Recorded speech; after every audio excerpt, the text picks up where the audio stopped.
এদেশে গণতন্ত্রের প্রতীক, গণতন্ত্রের মা, তিনি আজ পৃথিবী ছেড়ে চলে গিয়েছেন। তার নামাজে জানাজা অনুষ্ঠিত হবে। সারা বাংলাদেশ আজকে মানিক মিয়া এভিনিউ এবং জাতীয় সংসদের দক্ষিণ প্লাজায় সমাবেত হয়েছে।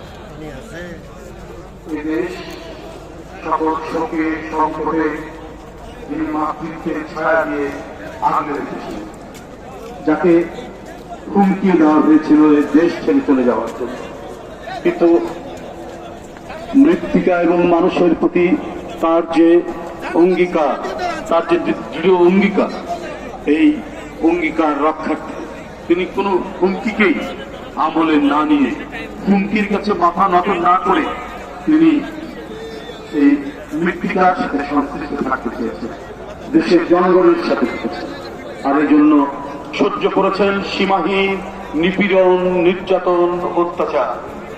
6 বছর কারান্তরে। এর আগে বারবার 80-র দশকে তাকে গৃহবন্দী করা হয়েছে, তাকে দরজা ভেঙে গ্রেপ্তার করে থানায় নিয়ে যাওয়া হয়েছে, কিন্তু আদর্শের প্রশ্নে তিনি মাথা নত। রাজনীতি মানেই যে জনগণের প্রতি প্রদত্ত ওয়াদা রক্ষা করতে হয়, এটা শিখিয়েছেন দেশনেত্রী বেগম খালেদা জিয়া। রাজনীতি মানেই হচ্ছে একটা উচ্চতর নৈতিক আদর্শের বিষয়, সেটি জানান দিয়েছেন নিজের জীবনের তার কর্মের মধ্যে দিয়ে তিনি প্রতিষ্ঠিত করেছেন যে নৈতিকতা, নীতি এবং অঙ্গীকার রক্ষা করা